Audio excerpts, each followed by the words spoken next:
Welcome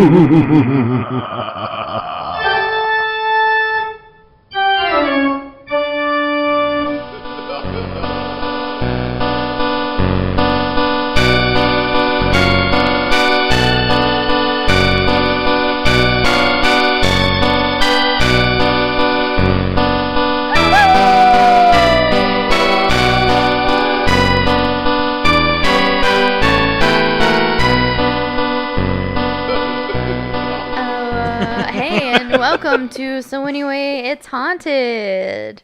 Welcome back, guys. Welcome to our podcast. This is the podcast where you know it. I mean, whatever. I don't know, dude. If they knew it, they wouldn't be here. Some people know it. This is the podcast where, name one thing that we do on this podcast. Now, name it. Colloquial. Name it. What? I don't know. I thought it was the first word that came to my mind. No, name one thing that we do on this podcast. Go. We read. We read what? What do we read? Wikipedia. I mean, spooky. You said one thing. Kale. That's it. We read. No, what do we do? We do three things. What do we do? We bake. What do we talk about? That's just me. What do we talk about on this podcast? Go. Ghosts. Spooks. Okay, cool. Urban legends. Urban legends. Thank you. You stole that. That's mine. Well, you should have said that.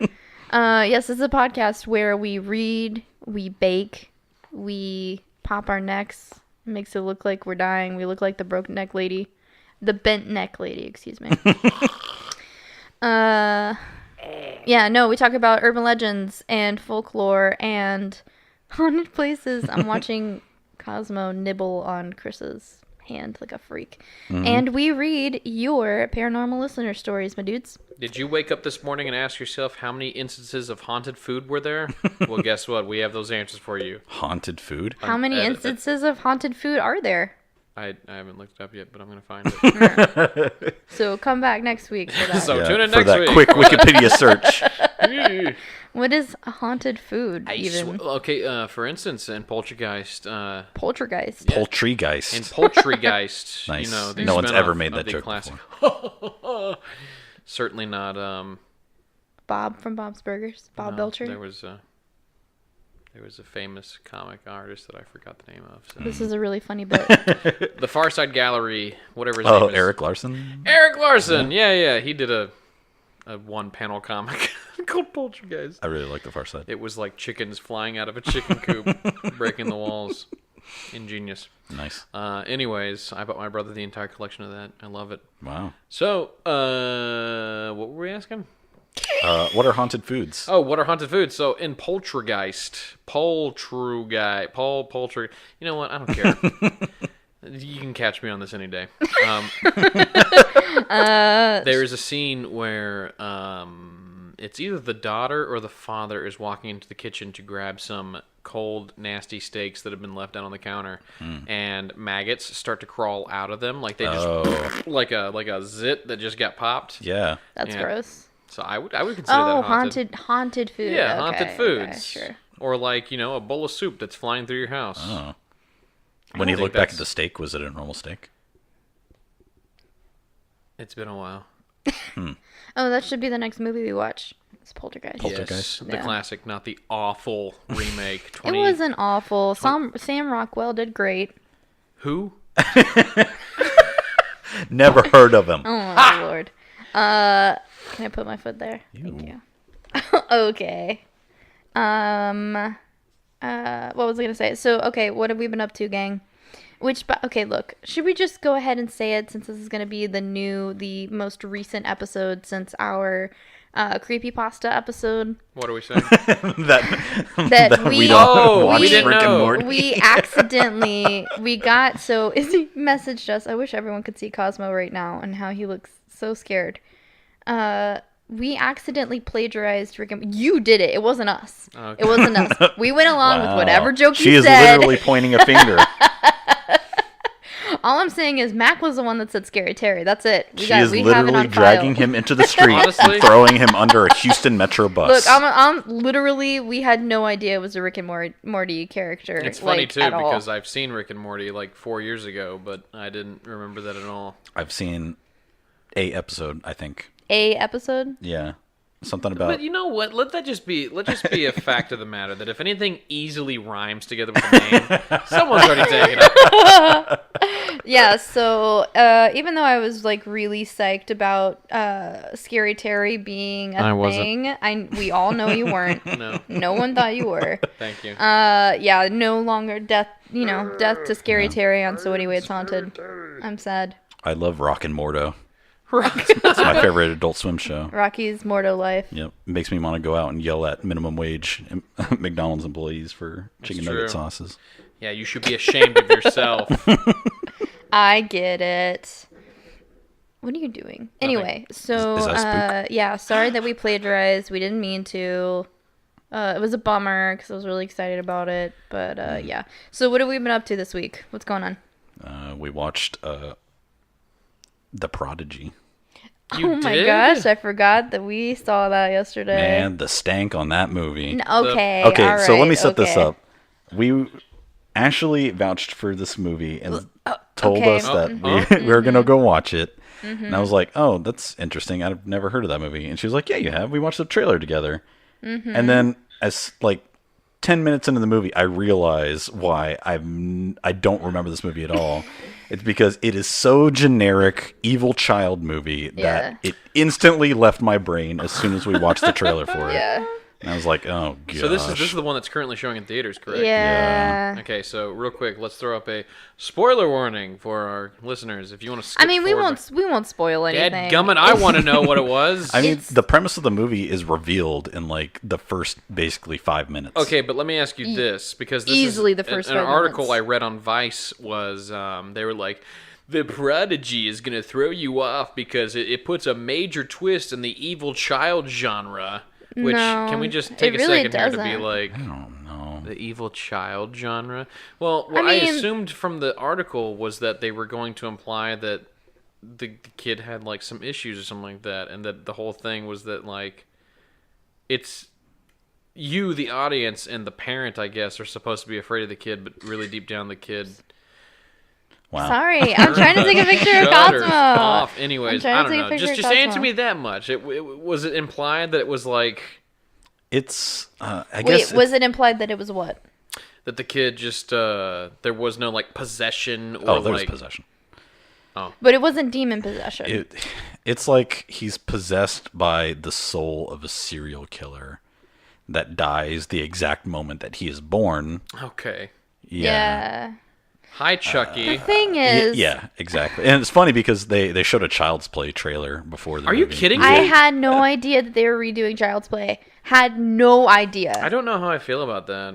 Also, Aubrey Plaza is supposed to be the mom, and Aubrey Plaza is like our age. So I'm like, how do you have a 10-year-old kid? How long are we going to be able to make that joke? How long? Okay, 10 years ago, I would have been 16. So I'd have had a kid really young. Okay, all right. Well. Oh, jeez. All right. Anyway, the movie was just... The writing wasn't that great. It could have been much more disturbing, but like everything just kind of fell flat. Like there was all the disturbing parts that you knew were like, this is it. This is going to disturb me. This is scary. Yeah. Were just like really lackluster. It was just like so generic. Like I guess it's kind of a twist on the evil child genre, but only in the sense that he's not possessed by the devil. Yeah, that's it. Everything else about it is so generic. Like, okay, do you find out that he's possessed by the serial killer like at the end of the movie or something? No, it is not revealed to you in any interesting way whatsoever. You know it from the beginning. You know it from the very beginning. Literally, the first 2 scenes are the serial killer dying and the child being born. And you know that the guy is becoming the baby. And it's just like a literal slow crawl until the rest of the characters believe that it's real. Yeah. And then the mother makes the stupidest decision at the end of the movie, which is, You think like, oh, maybe it's a red herring that she's making this decision because it would be the worst decision ever. Why would you do this? Yeah. And like maybe something other is going to happen, like a twist is going to happen, but it doesn't. It's exactly what you think it is, and it doesn't make any sense. Yeah. Well, let me ask you this. If you guys finally had a kid and you realized that a serial killer had been possessing that kid, would you... Mental institution. Would you... Which they had the ability to do, but they didn't because she chose to do that stupid thing she did. Yeah. What? They what? Ouija board? They seance No. the killer? Should we do a spoiler warning? Are we really going to do this? I'm saying. Okay, here we go. Look. All right, spoiler. Look. If you care at all about The Prodigy, just skip forward. Honestly, dude, if you go see it on a matinee so you don't spend that much money. Here's a better warning. Watch it on Netflix. If you care about The Prodigy, shame on you. There's your warning. Shame. All I'm saying you can is... like what you want to like. Yeah. Okay, so let's... Okay, big spoiler alert right here. Stop listening. Beep, beep, beep, beep, So here we go. That was your All right. warning. So... You want to know how they transitioned the serial killer into the baby's body? I kind of don't, but go ahead. Well, no. So the guy, so he's a serial killer. He kidnaps women. He cuts off their hands and then he kills them. Oh my god. All right, so red flag right at the beginning of the movie. It is so dumb. He's like working in his bench and then he realized like the SWAT team is sneaking into his like property or whatever. Because the woman he had kidnapped had already run away and flagged someone down on the road. And she's like, he took my... Oh, by the way. Okay, by the way. The main villain of this movie is the main villain of JoJo's 4. He's obsessed with hands. He's a serial killer that is obsessed with cutting women's hands off. Mm-hmm. Yeah, except he doesn't have the ability to blow them up. Yeah. Yeah. Anyway, so like he... Wait. She runs out onto the road and she almost gets hit by a car, whatever. And the lady walks out of the car, she's all stunned, and the woman's there on the ground with one hand.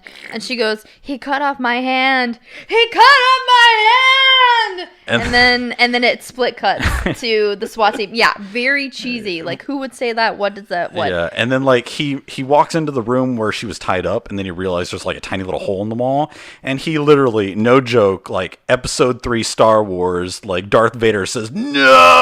Oh, I forgot about that. At that point, I was like, "Oh like gosh, is this bad? Is this a really bad movie?" Yeah. And so the SWAT team shows up. He's humming a song, which is the only song that the creepy child hums the entire movie. Cliche number 1. Wow. Creepy child humming a song. Yeah. And then so the SWAT team comes up, whatever. He has sensors around his like property to keep him aware of where they are. And then split cut to the husband and wife that are on the way to the hospital because she's about to give birth. Split cut back to the property. He walks out butt naked, puts up his hands, and then he has his hands behind his head, actually, and they go, "Put up your hands." And he throws out one of his hands, and in his hand is the woman's hand, the woman's dismembered hand. But everyone shoots him. So he gets shot multiple times, and then you see him laying on the ground with very specifically marked gunshots that are bleeding. Split cut back to the woman giving birth. It is the infant that has just come out, and he has blood and goo marks exactly where the guy's gunshot wounds were. Yeah. So, right then, that's it. So let me ask you this. Is the guy reborn as the kid, or is the kid like a person who is possessed by the That. Yeah. It's the second one. It's like there's two souls fighting inside of his body. Yeah. What the heck? Yeah. Yeah. Okay. So... Don't give me the entire movie. Yeah, I just so want to know. Yeah. the end is like the psychologist that brings this revelation to them is saying, "Hey, this soul is trapped in this world for some reason," and you realize that the reason is because the killer still needs to kill that woman that got away.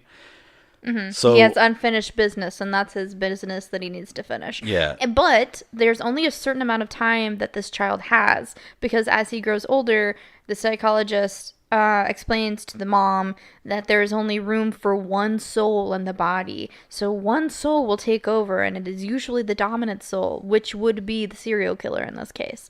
So she's running out of time, and she knows that she has to get him what he's there for in order for him to be, quote, at peace with his soul so that he can move on.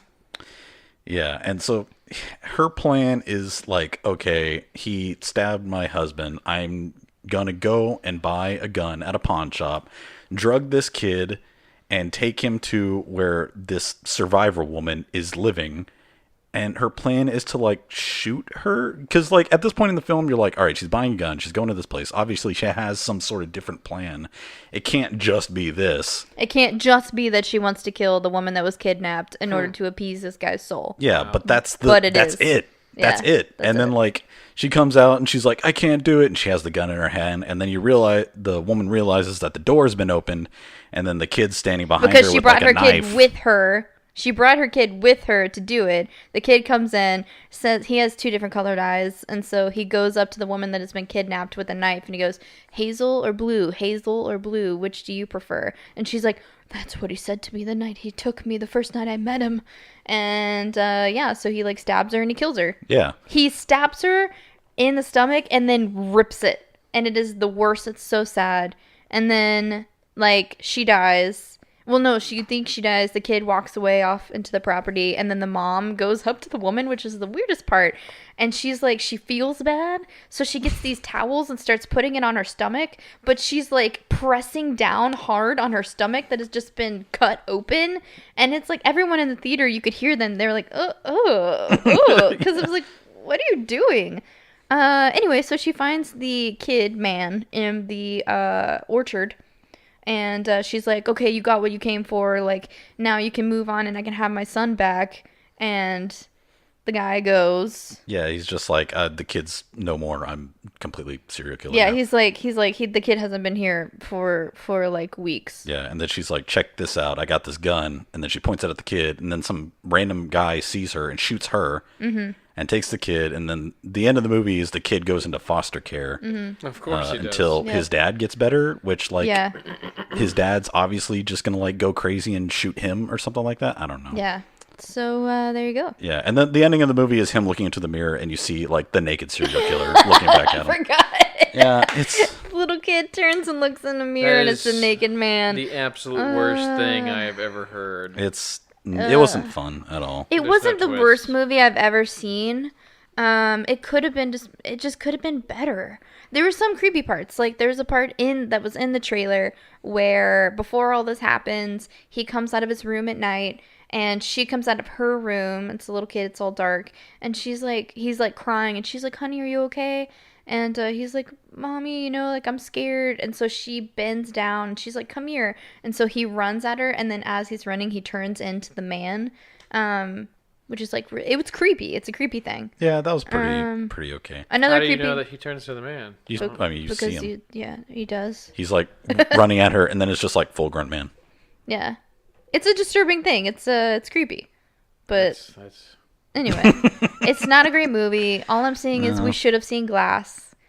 Yes. 100%. I Shame on you. I You know. have the opportunity. All right. I wanted... Spoiler warning out of the way. Welcome back to the show. We're sorry we're for back. wasting your time. Yeah, I know. Good gosh. What do you have for us this week? I'm just thankful that Dad I'm not. bought our tickets. That director's Love just you, like, Dad. Shout out. Shout out, Dad. I'm making a sequel because I got 2 ticket sales. It was you. 3 ticket sales. Don't. Who? My dad. I said my dad. That's what I just said. There was Wait. at least one other person in the movie theater with us. That's true.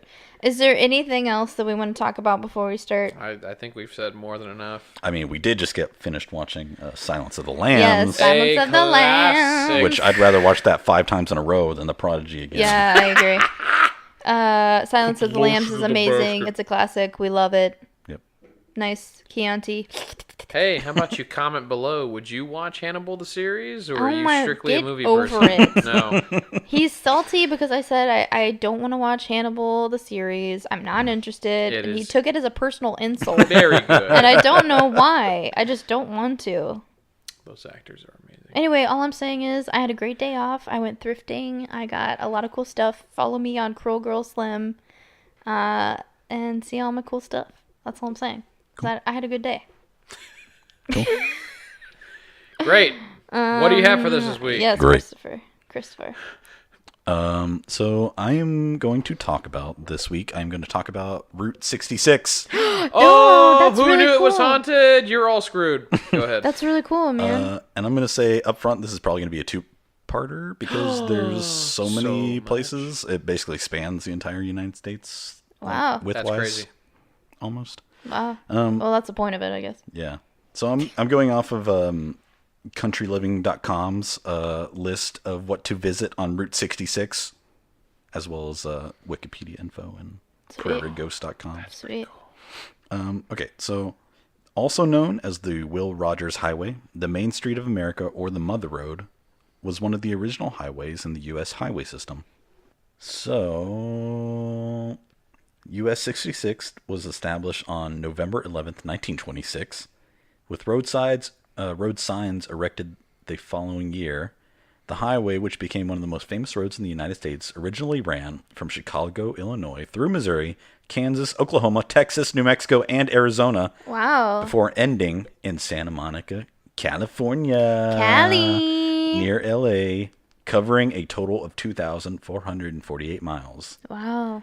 In 1857, Lieutenant Edward Fitzgerald Beale, a naval officer in the service of the U.S. Army Corps of Topographical Engineers, was ordered by the War Department to build a government-funded wagon road along the 35th parallel. His secondary orders were to test the feasibility of the use of camels as pack animals in the southwestern desert. Weird. This road became part of US 66. From the outset, public road planners intended US 66 to connect the main streets of rural and urban communities along its course for the most practical of reasons. Most small towns had no prior access to a major national thoroughfare. After the new federal highway system was officially created, Cyrus Avery called for the establishment of the U.S. Highway 66 Association to promote the complete paving of the highway from end to end and to promote travel down the highway. In 1927, in Tulsa, the association was officially established with John T. Woodruff of Springfield, Missouri, elected the first president. In 1928, the association made its first attempt at publicity with the Bunyan Derby. I'm sorry. Bunion? The Bunyan Derby. As in them things Derby. you get on your feet? Yeah, I'm assuming so. Because it's a foot race from Ew, Los Angeles to dude. New York City. What? Ew. All right. Bunions. Bunions. The publicity worked. Several dignitaries, including Will Rogers, greeted the runners at certain points on the route. The race ended in Madison Square Garden, where the $25,000 first prize, equal to $364,000 wait, yeah, 364,000, whatever. What? That's in current money. 364,000. 364,000. Okay, cool. Was awarded to Andy Hartley Payne, a Cherokee runner from Oklahoma. Wow. The U.S. Highway 66 Association also placed its first advertisement in the July 16th, 1932 issue of the Saturday Evening Post. The ad invited Americans to take US 66 to the 1932 Summer Olympics in Los Angeles. Yeah. McAnally loves the Olympics. I worship the Olympics. Yeah.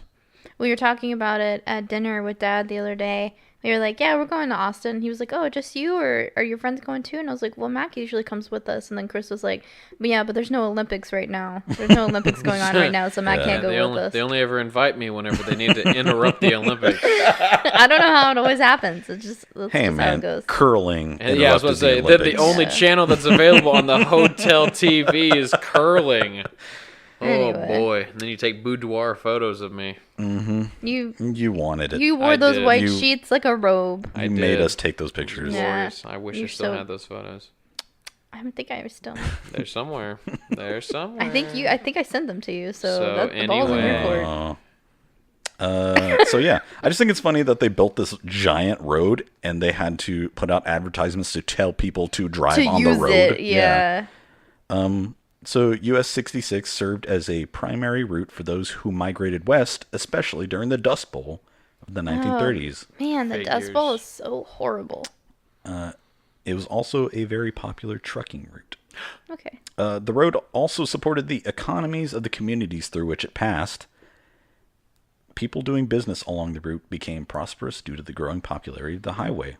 And those same people later fought to keep the highway alive in the face of the growing threat of being bypassed by the new interstate highway system. So basically Cool. the plot of Cars. Oh, Cars. It's my favorite Pixar movie. Yeah, I've seen it all the way through because I can sit through it. Yep. Yep.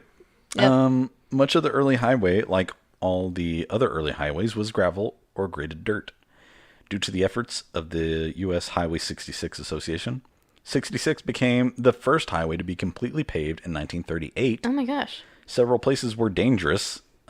More than one part of the highway was nicknamed Bloody 66. I'm sorry, what? What? And gradual work was done to realign these segments to remove dangerous curves. Ooh, that's what I'm talking about. These dangerous curves right here. However, one section through the Black Mountains outside Oatman, Arizona, was fraught with hairpin turns and was the steepest along the entire route. So much so that some early travelers, too frightened at the prospect of driving such a potentially dangerous road, hired locals to navigate the winding grade. So they had to hire people from the area to drive them down the mountain. Oh my gosh. Imagine having that job. It's good money. It is. It's honest living. Yeah, all you do is just stand there and wait for people. I'm not saying it like Wait it's for a bad carpetbaggers thing. to come through. It ain't much, but it's honest work. During World War II, Okay, great. Ha! Sure. That's funny. Yeah, During World War II, I hate it. more migration west occurred because of the war-related industries in California. 66, already popular and fully paved, became one of the main routes and also served for moving military equipment. Fort Leonard Wood in Missouri was located near the highway, which was locally upgraded quickly to a divided highway to help with military traffic. When Richard Feynman was working on the Manhattan Project at Los Alamos, he used to travel nearly 100 miles to visit his wife, who was dying of tuberculosis, in a sanatorium in Albuquerque. That's so sad. And romantic. The sharp increase in tourism, in turn, gave rise to a burgeoning trade in all manner of roadside attractions. Ooh. And we saw a little bit of this when we watched Cars. 1, 2, and 3. And what is it called? Abandoned? Yeah. Abandoned on Vice. Yeah. That was a really, really good show. What was that guy's name? I can't remember. It was hosted by a skater. Yeah. And he would just skate abandoned places in America. Yeah. And it actually was a really good show. He just wanted to I film loved it. himself, so he came up with a show to back it up. He's the sweetest guy. He's I'm just not a saying- really genuine guy that cares about people. What? It was a really cool show. Yeah. But yeah, they on one episode they did drive most of Highway 66. Yeah. So That was the episode where it was our favorite scene in all television, where they were standing out in an abandoned building on Route 66, and there was a, what do you call them? a tumbleweed. Oh, there was a tumbleweed, and they saw it. It kind of tumbled in, and they're and he kicked it, and he was like, "Go on now, get!" I'm saying get. It was the funniest piece of television. Yeah, that's good stuff. Yeah, you had to be there. So all manner of roadside attractions, including teepee-shaped hotels, Racist. Wow. frozen custard stands, Indian Wow. curio shops, Unbelievable. and reptile farms. No. Merrimack Caverns near St. Louis began advertising on barns, billing itself as the Jesse James hideout. Okay, cool. Why not? Sure. And the Big Texan advertised a free 72-ounce steak dinner to anyone who could consume the entire meal in 1 hour. Including 2 sides and a salad. It does not say. Well, I've been Probably. there, so yeah. Oh, you've been You've been there. there. There is a Big Texan on the way to Colorado. What? I don't think it's Route 66, but it's the same exact restaurant. Yeah. Oh, that's funny. 72-ounce steak and everything. Wow. For some reason, they have a gigantic rocking chair that has nothing to do with the steak. You have to eat it in the rocking chair. Oh, If you no. can eat the rocking Yeah. chair in one sitting, Oh. You get the steak for free. you get the deed to the restaurant. Let's see. Where was I?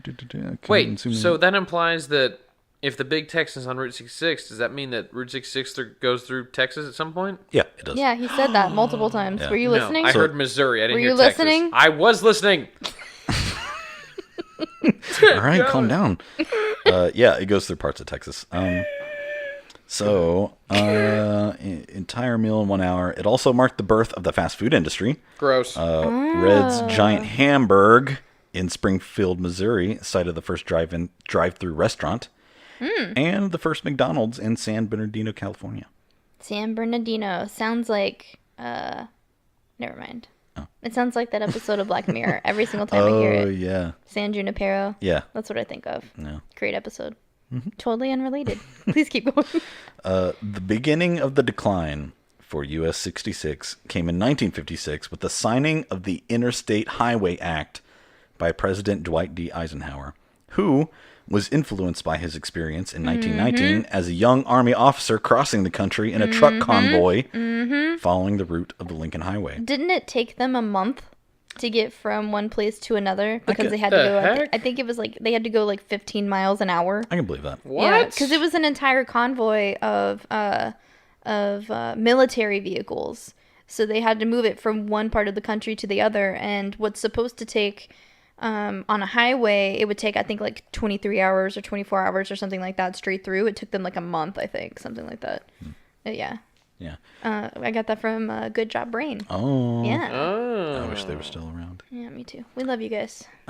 So, yeah, he was influenced by that, and he also had an appreciation of the Autobahn network as a necessary component of a national defense system. Very necessary. US 66 underwent many improvements and realignments over its lifetime, but was officially removed from the United States highway system in 1985 after it had been replaced in its entirety by segments of the interstate highway system. Portions of the road that pass through Illinois, Missouri, New Mexico, and Arizona have been communally designated as a National Scenic Byway of the name Historic Route 66, returning the name to some maps. When the highway was decommissioned, sections of the road were disposed of in various ways. Within many cities, the route became a business loop for the interstate. Some sections became state roads, local roads, private drives, or were just abandoned completely. Although it is no longer possible to drive US 66 uninterrupted all the way from Chicago to Los Angeles. Yeah, that's sad, man. That bums me out. Yeah. Much of the original route and alternate alignments are still drivable with careful planning. Okay. Some stretches are quite well preserved, including one between Springfield, Missouri and Tulsa, Oklahoma. Some sections of US 66 still retain their historic 9-foot wide sidewalk highway form. What? Wait, what? I don't understand. The highway was 9 feet wide. Oh. Yeah. Like 2 lanes or 1 lane? 2 lanes. Oh. No. I think the picture I found, it basically just looked like way? 1 lane. Okay, almost, okay. Yeah. What the heck? Oh, no. Yeah, those were never resurfaced and made into full-width highways.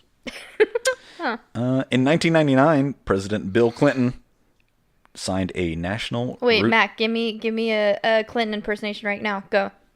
Route 66 is going to be the best route I ever did sign on. I did not eat hot dogs on Saturday. Oh, that's factual. That's what he said. Why did he have peace signs up? Is he also Nixon? He's also Nixon, yeah. That was an extra one for you guys. Yep, there you go. There's a bonus. National Route 66 Preservation Bill that provided $10 million in matching fund grants for preserving and restoring the historic features along the route. Wow. In 2008, the World Monuments Fund added US 66 to the World Monuments Watch as sites along the route, such as gas stations, motels, cafes, trading posts, and drive-in movie theaters are threatened by development in urban areas and by abandonment and decay in rural areas. Maybe I just don't want to watch The Prodigy out in the field with a bunch of people. Yeah. Maybe. Yeah. I've never been to a drive-in. That's okay. I don't know. The last one we heard about, someone got brutally murdered at. So, I'm not... Yeah. I don't think I'm comfortable with them anymore. The thing is, they're also far away. There's a level of trust you have to have when going to these things. True. Well, Yeah. I mean... I'm gonna. If you're gonna do that logic, what about what happened in Aurora, Colorado? Yeah. Like, No, with that logic, it's just not good logic these days. Look. If I'm in a theater and some guy comes in armed, I can duck, I can hide, I can run away, I can find that exit. If I'm in my vehicle, you can drive away, surrounded by other vehicles. Best I can do is crash into the guy in front and be like, ah! I don't know, man. This is dark. Yeah. What were we gonna say? Don't go to drive-ins. So with that, I'll start getting into the ghosty side. Yeah, where's the ghost? Where's the ghost? Where the ghosts at? Bring me the ghost. Ghost fart. So the first one I'm going to talk about is Apple dumpling. McPike Mansion. I knew it. Apple tater. Apple tater. I was the apple dumpling. Gosh, tater. Shout out to the Ghoul Boys. Okay, so the McPike Mansion is a mansion in Alton, Illinois, built in 1869 by Henry Guest McPike. Nice. It is situated on Albee Street on a site of 15 acres, one of the highest points in Alton, which is called Mountain Lookout. Imagine that. The highest point is called a lookout. Was the guy that named it, like, he made it to the peak and he's like, haha, I shall name this mount. And his buddy was like, look out! And the plane crashed into them. Oh, gosh. Oh, no. And they're like, we have to honor the name. Wow. The guy's flying the plane, of course. Yep. Mm-hmm. It was also featured on Ghost Adventures Boo. Ghost harassers. and another show we don't talk about a lot, Fact or Faked Paranormal Files. Yeah. Hey. Fact or fake. Fact or faked. Fact or fake. It's fake. That show was okay. I just like the beginning where it shows all the videos. That was my that's the favorite most part. worthwhile part, is Yeah. watching all the creepy videos. Yeah, show me all the creepy videos. And that's where I saw that video of that mermaid swimming away from that scuba diver. Oh, yeah. It freaked me out. Oh my Are gosh. you afraid of mermaids? What about... From that video, yeah, it was like, oh my gosh, you're in the sea and you're so vulnerable. Yeah. And then it just like, You're assuming that they're vicious creatures, though. I'm just saying you're vulnerable. What if all they want to do is reproduce with literally anything that's in the water? What if they What? have psychopaths just like you? What if they have psychopaths just like humans are psychopaths sometimes? Okay, but that's assuming one in every, 30 mermaids are a psychopath. I think they would just eat you. You think so? Jeez Louise. Well, what they could do, really... If a mermaid tried to eat me, I'd eat it first. You take a bite out of me. Okay, You're not I gonna- think... It's got home field advantage. It's in the water. all I'm Please, I have saying- web toes. I'm here. You have Oh, one wow. web toe. It's one. That makes him like... I've seen two. that makes him like... Oh, two. What the heck do you mean one? 2 webbed toes. Yeah. That Oh, makes him no. like 20% faster than a normal human. Also, listeners, can I just water. say, McAnally just was very honest with us and exposed his web feet. I'm a mutant. He's very sensitive about it. He truly is very sensitive about his web feet. So if it ever That is comes true. up again, everybody be very sensitive toward it, okay? Professor Xavier's just gonna roll up any day. Oh and be my like, lord. You are duck boy. Okay, Can I get a cooler name? I'm begging you, Professor X. Come on. quickly before we move on. I've always One, looked up to you. the mermaid could just rip off your oxygen mask and you Hey! would drown. That's true. Who says I'm using an oxygen mask? And two, I think that you have way too much confidence when it comes to protecting You're yourself. dadgum right. That's all I'm saying. Nothing's killed me yet. Yet? You If can't she punch tr- hard enough She in would go water. in to bite my neck. I'd grab her head, reverse CPR. No. Reverse CPR. You'd suckle on her I'd gills. I'd suck all the water out of her gills. Okay. She'd choke out underwater. How embarrassing is that? Doesn't. Do you think she would roll by herself? She'd have 5 friends dragging you to And they your... have claws. They have claws. I don't cut my nails but once a month. Ew. I too clickety have clack. claws. That's why you're clacking around the Yeah. hardwood floor. When I get like the Velociraptor in Jurassic Park. You When just I wake tap your up- toe on the... when I wake up at 2 how I a.m. to feel. get my early morning water, you can hear that of my toenails tapping against the ground. All right. So anyways, ghosts. What about yeah. ghosts? So no one has lived in the home since 1950, but several mediums and ghost hunters have claimed to feel the presence of the family that once lived there. The next one is called Zombie Road. What? It's known as Zombie Road by the locals. Okay, why? This one's a little bit cheesy. Babe. So the old roadway that has been dubbed Zombie Road, a name by which it was known at least as far back as the 1950s, Oh, that's cool. was once listed on maps as Lawler Ford Road and was constructed at some point in the late 1860s. The road, which was once merely gravel and dirt, was paved at some point years ago, but it is now largely impassable by automobile. What? In the 50s, it was largely known as a hangout spot for teens to have parties and drink beer. Yeah. And make out. Yeah. That's what we did when we were teens. Yep. Yep. Probably because of this, there are numerous urban legends or stories of apparitions wandering through the woods at night. There are also stories about a man who was killed there by a train in the 70s. Oh, gosh. And who now haunts the road. Wait, why is it called Zombie Road? Why does he haunt it? Because it was, I don't know, it's just a name given to it by teens. Oh, okay. They didn't know what zombies were. Yeah, They were stupid. They weren't in, Take me home, Zombie Road. Okay, I just needed to say that. Copyright. Yeah. So, and This whole thing is... there's also a ghost of a mysterious old woman who yells at passerbys from a house at the end of the road. Oh. As Wait, they're is she a driving? ghost or is she real? I think she's a ghost. Maybe So- she is real. I don't know. Maybe she was real and then she turned into a ghost. And she just mean- keeps doing the same thing. If it's as they're driving, they're just. I mean, you get 2 seconds to assume Isn't that what Drew used to do? Yeah. Yes. He dropped me off once. I'll make this short. He dropped me off once, and there was a raccoon in the yard next to. I'm loud enough. Okay. There was a raccoon in the yard next to my house, and he ran on the window and goes, "Get out of the road!" and it scurried off as fast as it could. Yeah. He would usually just do it to livestock and like small That creatures. too. But, Drew. Yeah. I wonder if Drew still listens. We miss you, Garrett. Yeah. Come back. Come back. Be on the show. Rory's already been on the show. It's your turn. Yeah, Rory and Izzy, dude. There's also another story of a boy who fell from the bluffs along the river and died, but his body was never found. Oh, no. His ghost is also believed to haunt the area. That's so sad. And some say that to this day, if you are caught on the road after dark, the local police will issue you a ticket. Are you serious? Did you really just do that? Okay, and so the last one I'm going to talk about for now is the Coleman Theater, located in Miami, Oklahoma. Miami. Shots. Miami, Ohio. Is that... Oklahoma. Oklahoma. Oh, man. Oklahoma. I think that's like an Office thing. But I don't think it's Oklahoma. I can't remember. It's in the last season. Kelly's pediatrician husband is going to Miami State to go like teach or whatever, and she thinks they're going to Miami. Oh, really? She's like, later, losers. But then Toby is like, yeah, he's going to Miami State, which is I thought it was Ohio, but maybe it's Oklahoma. That's funny. Yeah, that's hilarious. So this historic theater is said to have been built on top of an old crematorium and mortuary. No, why would you ever do that? That reminds me. This reminds me of that restaurant we went to in Fredericksburg, Texas, called Rathskeller. Rathskeller, dude. That was in the old morgue of a hospital. Yeah, we gotta go back there. Yeah, that place was Probably cool. can't eat anything there.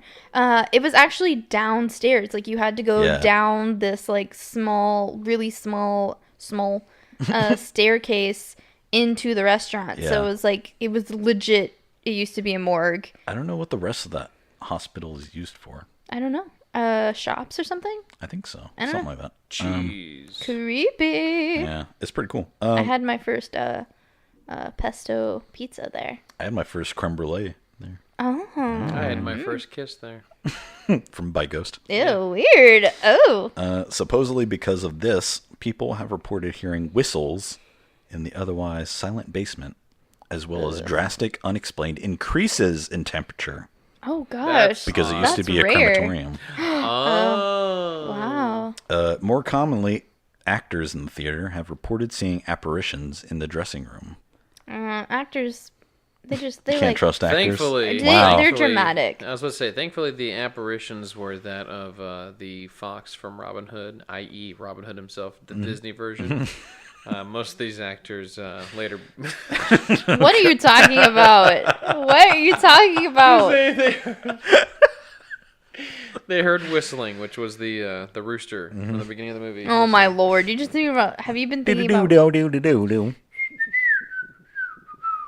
Now And then they Disney would is gonna see- crush yeah, us. Disney's like, shut it down, shut the whole thing down. So anyway, it's Disney. Ha ha. Disney just crushed us under their thick, calloused heel. Bunions. Yeah, Bunyan Road. Bunyan Road. Take me home, Bunyan Road. So I think this is like a traditional theater as well as being used as like a movie theater, because there is also many reports of people seeing the ghostly image of old Mr. Roberts, who was a projectionist at the theater up until his death.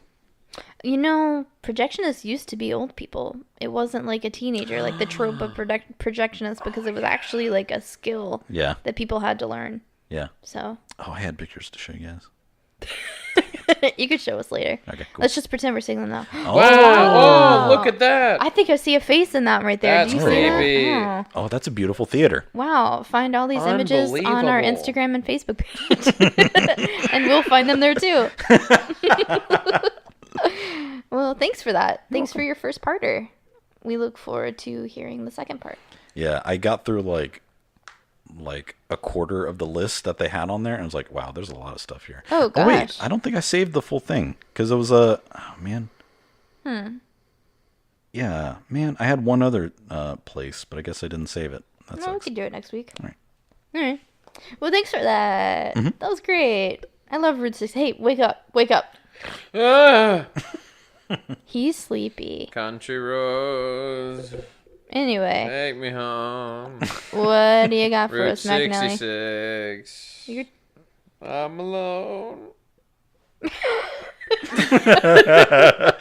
So, anyways, today's Monster of the Week by Monster Mac is thanks to you in part by Gabe. Gabe.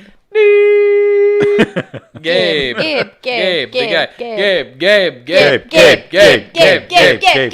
Gabe finished Kingdom Hearts 3 recently, and because he's so obsessed with with Monsters Inc., he was like, if you don't do the abominable snowman at some point on the show, and I was like, I'll talk about it eventually, please. We just did Bigfoot like 5 episodes ago. Like every single episode since we I was like, started. can we please back off? And he's like, you have to do it. And I'm like, Dude, goodness we still have to sakes. do Saint Squatch. We still have to. You need Saint to Squatch? start on Saint Squatch. Saint Squatch? All right, Saint Squatch stickers. That's all I'm saying. So, spoilers. It's the Abominable Snowman. Yay! Also known as the Yeti. Oh. The Yeti. In folklore of Nepal, the Yeti, or abominable snowman, is an ape-like creature taller than the average human that is said to inhabit the Himalayan and Siberian regions of East Asia. How tall are they? The people of East Asia, like 4'5". Okay, so this Oh guy's my probably lord! At most. Probably like He's 5'7". your height. Yeah. Yeah. Oh no. Just as tall as me. Huh. And you shave. That's So right. maybe you're really hairy. Interesting. Oh no. The Can I just say your legs are so smooth. Well, not right now. They're I'm not. very impressed. It's been like 2 weeks. From here they look smooth. I don't know. Ew. The names Yeti and Meh-Te are commonly used by the people indigenous to the region and are part of the history and mythology. Stories of the Yeti first emerged Stupid. as a facet of Western popular culture in the 19th century. Similar creatures, Bigfoot, skunk ape. The skunk ape. Oh yeah. Yeah. Who could forget the skunk ape? And the barn manu. We're going to ignore that guy. But I'm on The scientific community has generally regarded the Yeti as a legend, given the lack of evidence of its Yeah, existence. right. We know the truth. Yeah. In one genetic study, researchers matched DNA from hair samples found in the Himalayas with a prehistoric bear from the Pleistocene epoch. So that's Prehistoric bear. cool. Yeah. Wow. Cool. Maybe he's not prehistoric. Maybe he's still here. I don't know. Maybe he's a Yeti. I don't Maybe it was a bear. know. So we're not going to talk about the etymology. That's just how you pronounce the name and the different ways you can say it. So here's the history. The pre-19th century. Wait, where are you getting your stuff from? From The phone. urban. It's literally just urbanlegends.com. Oh, cool. .com. Usually you cite your sources. This is like the Okay, first time. and then we have it. also some of it's from Wikipedia. So pre-19th century, according to H. Sligger, the Yeti was a part of a pre-Buddhist belief of several Himalayan people. He was told that the Lepcha people worshipped a glacier being as a god of the hunt. He also reported that the followers of the Bon religion once believed that the blood of the Mi Rigod, or wild man, had in certain mystical ceremonies... How would they obtain this blood? That's very interesting. What they say here is don't ask questions. The being was or you become the blood. What they say here is keep your mouth shut. The being was depicted as an ape-like creature who carries a large stone as a weapon. It makes a whistling swoosh sound. Oh, don't laugh. That's disrespectful. Imagine you go on hunt. You are Krog, and you want to get your, I don't know, Siberian cat. Yeah. And here comes 9-foot tall ape man who just, you were dead. There is no sound. Your friends are like, did you hear that? Was there a brisk whistle in the? Sorry. I had beans earlier. That's what they say. An early record of footprints appeared in 1899 in Lawrence Waddell's Among the Himalayas. Waddell reports his guided description of the large ape-like creature that left the prints, which Waddell thought were made by a bear. Yeah. Weird that this is the second time the bear is mentioned. Yeah. Did a bear just learn how to carry a rock? A single bear with a rock.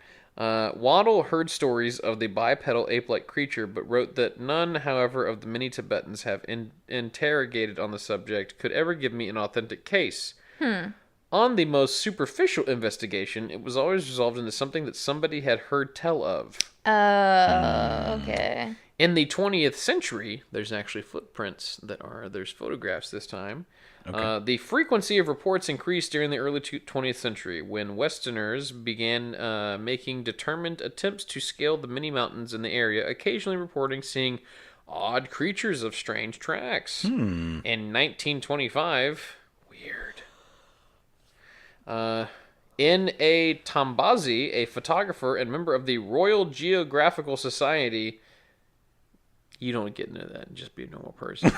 Wow. You have to be kind of culty. I'm sorry. If you are in the RGS, there's more to it than just, oh yes. I feel like they all get together and they're like, yes, we love geography, don't we? But they're also like whipping small children under a table or something. Yeah. That, or they're like eating cat brains. Yeah. And they're like, what? We like geography. This is what the locals eat. And the locals are like, no, what? Stop. You guys are freaks. So anyways, Tambazi later wrote that he observed the creature from about 200 to 300 yards for about a minute. Of course he did. Okay. Unquestionably, the figure in the outline was the exact measure like a human, walking upright and stopping occasionally to pull at some dwarf bushes. It showed up dark against the snow, and as far as I could make out, wore no clothes. About 2 hours later, Tambazi and his companions descended the mountain and saw the creature's prints, described as similar in shape to those of a man, but only 6 to 7 inches longer and 4 inches wide. The prints were undoubtedly those of a bipedal. I do have those pictures. Ooh. And I Cool. will save it for the Instagram later. Okay. Cool. Kind of, I don't know, something about snow. It's so easy to. Western interest in the Yeti peaked dramatically in the 1950s while attempting to scale Mount Everest in 1951. Eric Shipton took photographs of a number of large prints in the snow at about 6,000 meters, 20,000 feet above sea level. These photos have been subject to intense scrutiny and debate. Some argue that they are the best evidence of the Yeti's existence, while others contend that the prints are those of a mundane creature that have been distorted by the melting of the snow. In 1953, Sir Edmund Hillary and Tenzing Norgay reported seeing large footprints while scaling Mount Everest. Hillary would later discount the Yeti reports as unreliable. In his first autobiography, Tenzing said that he believed the Yeti was a large ape, and although he never saw it himself, his father had seen it once or twice. But in his second autobiography, he said that he'd become much more skeptical about its existence. Wow. Let's see.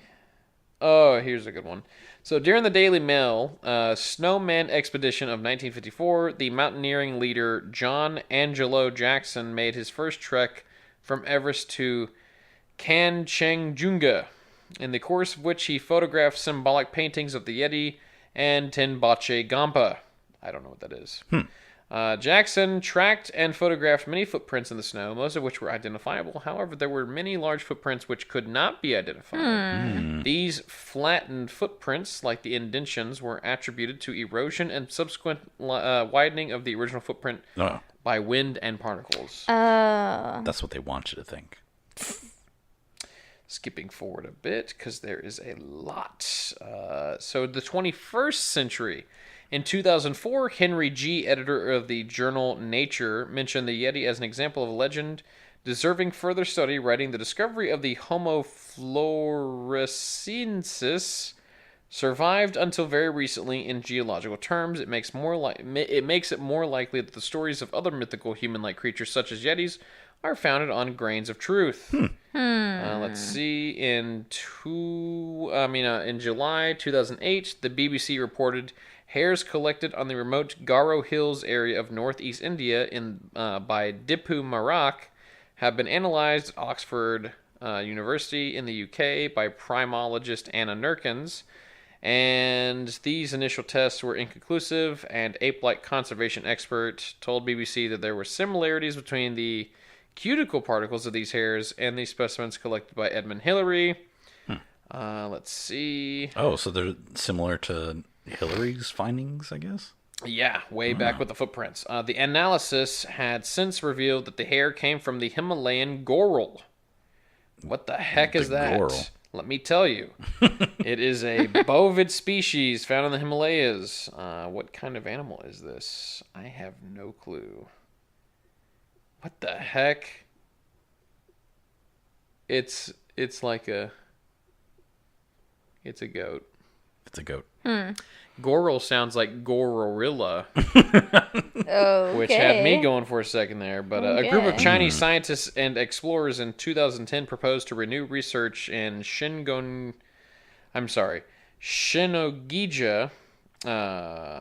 forestry district in Hubei province, which was the site of expedition in the 1970s, 1980s. Nothing was conclusive.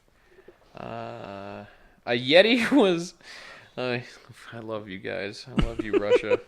A Yeti was reportedly captured in Russia in December 2011. Initially, the story claimed that a hunter reported having seen a bear-like creature trying to kill one of his sheep. But after he fired his gun, the creature ran into the forest on two legs. The story then claimed that the Border Patrol soldiers captured a hairy two-legged female creature similar to a gorilla that ate meat and vegetation. It was later revealed as a hoax or possibly as a publicity stunt for charity. For charity? What? What was it? Shame on you guys. They don't go into further detail about it. So I shame on you. Weird. Thank you, Russia. Yep. Let's see.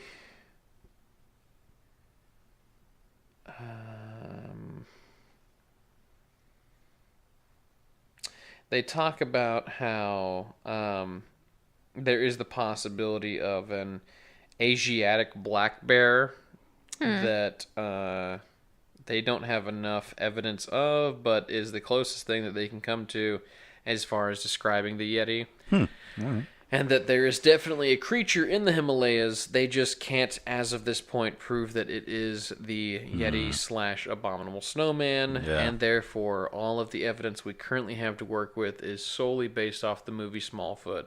Oh my lord. Please. He Everyone, just did please that. go support Please. this film. Hashtag ad. Go see Smallfoot. Hashtag ad. You'll learn so much. Yeah. Change your life. You truly, truly will. Oh my Do lord. you like Channing Tatum? Cannot believe he just did that. Seeing that? Well, yeah, he's the main Bigfoot. Oh, Yeah. Oh. Danny DeVito's his dad. really? Yeah, sadly. What? Yeah. I saw a DVD, and I was surprised at what movie was already out on DVD, but I can't remember what it was. Was it Wreck-It Ralph 2? No. Because it's not out yet. Dang.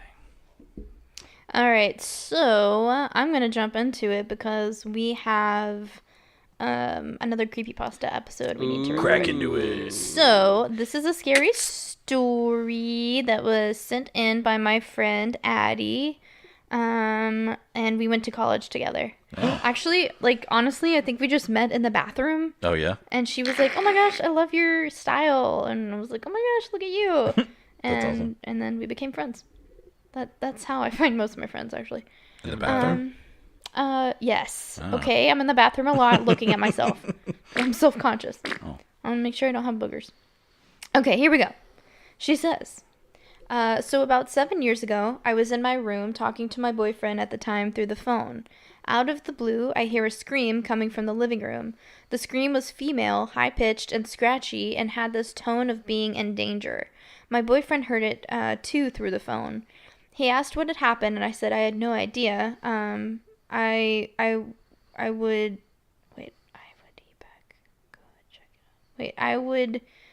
be back and go check it out.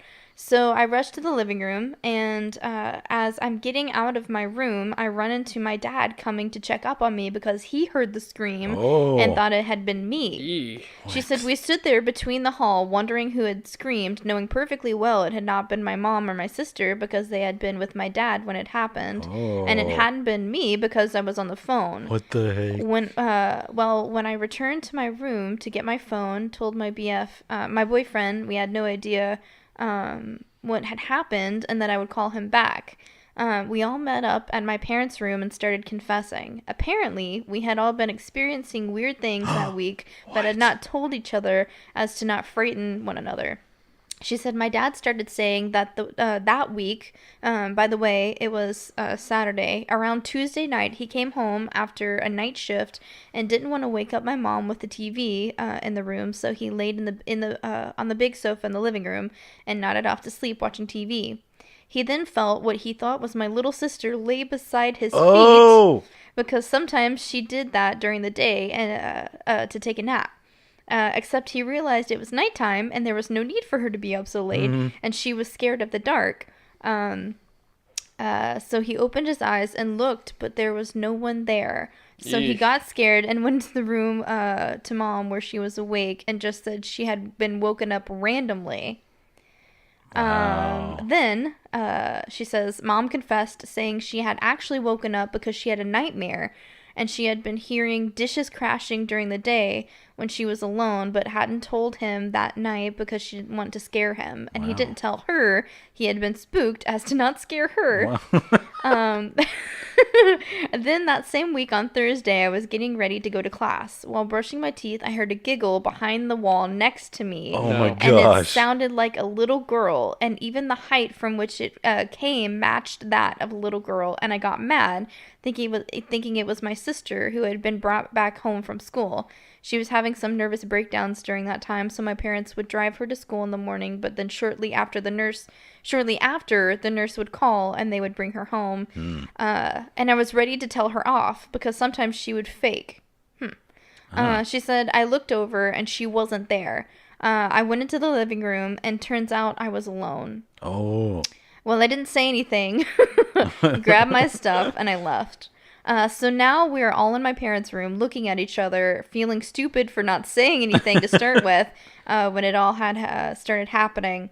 Now we all had, Now we had all heard the scream, and there was no denying it. There was no denying it had happened because even my boyfriend heard it through the phone. Yeah. She said, well, we all just prayed and tried to forget it. Wow. Then last year around October, I was visiting my parents with my husband. He stayed with my mom in the he stayed with my mom in the kitchen. My dad and sister were in the living room watching TV, and I went to my old room to look for something. I'm looking through coats in my closet, and I hear my husband's voice call out for me. So I go to the kitchen, and they look at me and asked why I had screamed. I said I hadn't, and they all looked at me. Mom, my dad, my sister, and my husband all staring and said, we just heard you scream, Ma!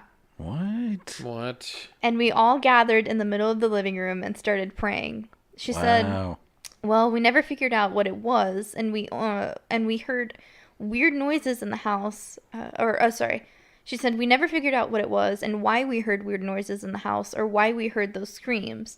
The house was new, so we didn't think it was haunted, but I'm pretty sure it was demons haunting us.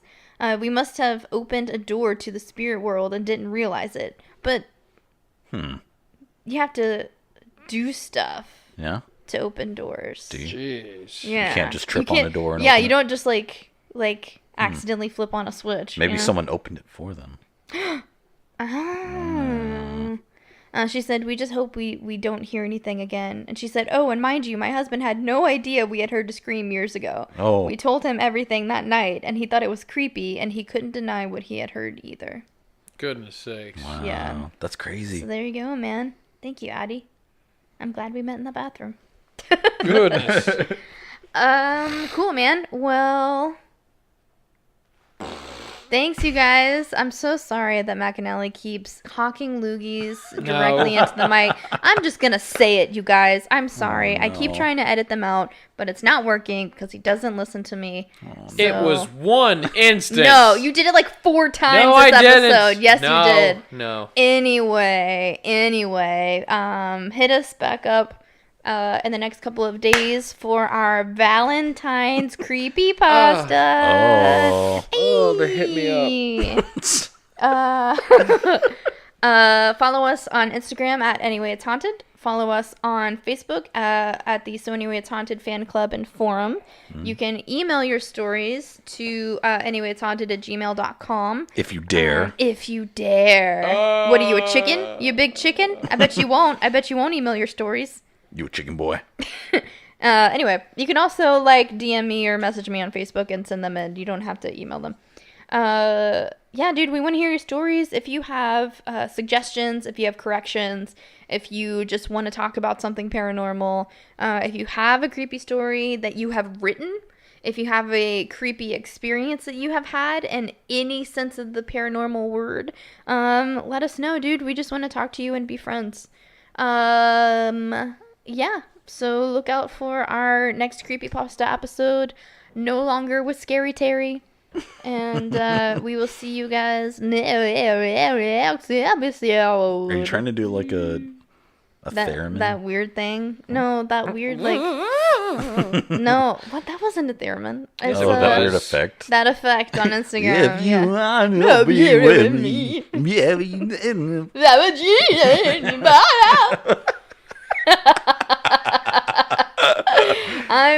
I am not sorry. Okay, bye guys. Bye.